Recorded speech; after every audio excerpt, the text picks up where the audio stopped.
Professor Michael Murphy, European University Association's President, will now address the audience.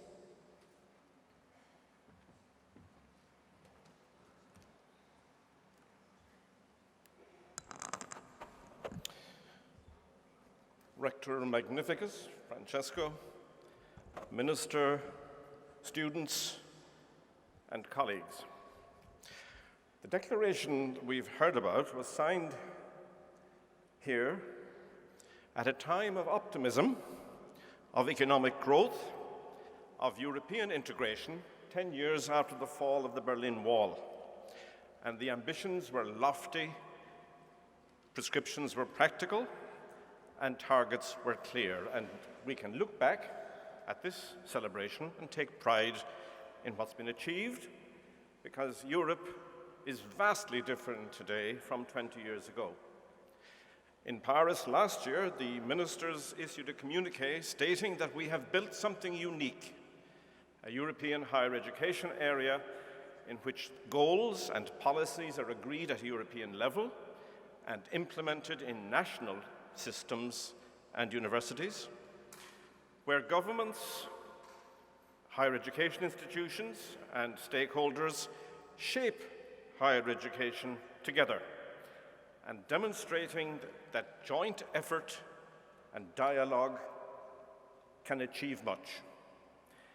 Yes, I would say that above all, the process has demonstrated the crucial role of partnership. Regular meetings of the ministers provide energy and drive, and strong organizations have emerged across Europe to represent the students. ESU are here today. The universities, the EUA, which I represent, now has 800 members across the EHEA and didn't exist 20 years ago. So we might actually recognize the Bologna process has also created a raison d'etre for many of the pan-European representative bodies who collectively do a lot to enhance university missions in learning and teaching, in research, and community service. So as you have heard, we celebrate great gains in mobility, comparability and transparency of our systems, quality and attractiveness of programs, mutual understanding, and cooperation. And we also celebrate the capacity of the system to evolve, to take corrective actions, and to expand our remit. And for example, it has been heartening to observe over the last 4 years the manner in which this process has once again renewed our commitment to learning and teaching, re-establishing parity with research, and encouraging universities to re-examine our pedagogical mission. Such capacity to adapt and to evolve is critical to our future success in an ever more complex world. The future is not the past. As you have heard already, there are threats and opportunities, and particularly the emergence of forces which exploit new technologies and threaten our traditional values and freedoms, which we will hear more about tomorrow. Climate change, resource depletion, forced migration, many challenges. But our first response must be to finish the mission that we set out here back in 1999. That means attaining full implementation by all countries, by all institutions, to remove barriers to mobility, to exploit technology, and to eliminate resistance to recognition of prior learning, investing in our institutions, protecting our autonomy and academic freedom. Complete the mission. But the scale of the challenges does call, as others have said, for a vision that is greater than more of the same, one that motivates, one that energizes, and one that unites us, and one that is driven by a clear understanding of the future role of Europe in the world, not just solving challenges within Europe. Earlier this month, India published a new plan to reform its entire education system. In higher education, it commits to create 100 globally competitive, research-intensive universities.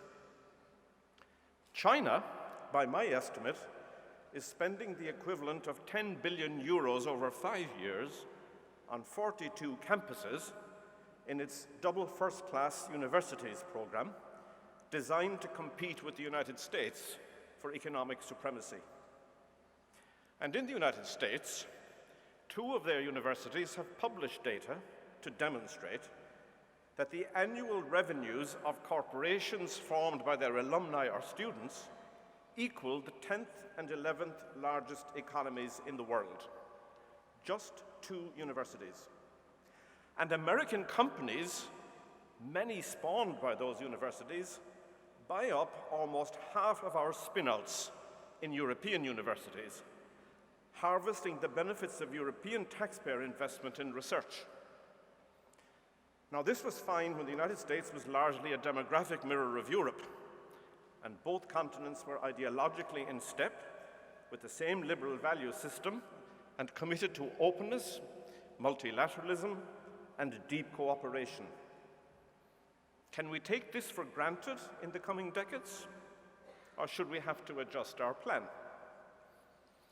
Back here, in 1999, the ministers wrote, I quote, "We must in particular look at the objective of increasing the international competitiveness of the European system of higher education. The vitality and efficiency of any civilization can be measured by the appeal that its culture has for other countries. And we need to ensure that the European higher education system acquires a worldwide degree of attraction equal to our extraordinary cultural and scientific traditions." End of quote. So perhaps it's time to examine what they meant in 1999 by European university system, and what that system must look like if Europe is to be one of the 4 or 5 large geopolitical regions that will sit at the top table, defining our economic, political, cultural, and societal norms globally during the 21st century. We must, of course, remain committed to openness, to sharing, and to multilateralism. And I applaud the initiative taken by the Magna Carta Observatory to promote our values beyond Europe in pursuit of that tradition. But if we are not invited to the top table in future decades as a strong partner, we must be prepared, as the Declaration said, to compete to merit a place. The European university system must be European. It must avoid elitism, which characterizes examples that I have already mentioned, concentrating resources in few hands, and thus avoid societal dysfunctionality that derives from inequality, whether it's educational opportunity, power, or wealth. Our system must harness the excellence to be found in universities throughout the breadth of Europe, exhibiting regional solidarity, no region left behind. Sophie has already mentioned the initiative, which began at the Sorbonne with President Macron's speech in 2017. And we must build on the first round of funding from the Commission. But we must design a comprehensive system with all of our universities deeply networked, perhaps 100 or 150, which harvest excellence across the whole continent. And I'm quite sure that such networks, widely embraced, will make it easier for us to achieve the goals of Bologna set out in 1999. But there will be a task of new transnational academic governance, new funding arrangements, and institutional cultural changes. As Sophie said, within the EU initially, most likely, but the EHEA will be the vehicle to play a key role in expanding that process across the whole of Europe. So to conclude, Rector Magnificus, the process has achieved tremendous progress, presenting young people of Europe with wonderful opportunities to experience Europe's cultural diversity.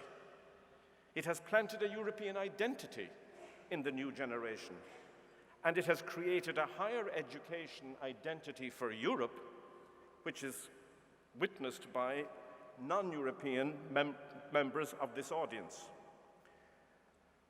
But it's not finished, and the tasks of 1999 will require tenacity to achieve. But its success gives us the confidence to confer on it an even greater challenge in 2019, and that is to champion the creation of a European university system. Thank you very much.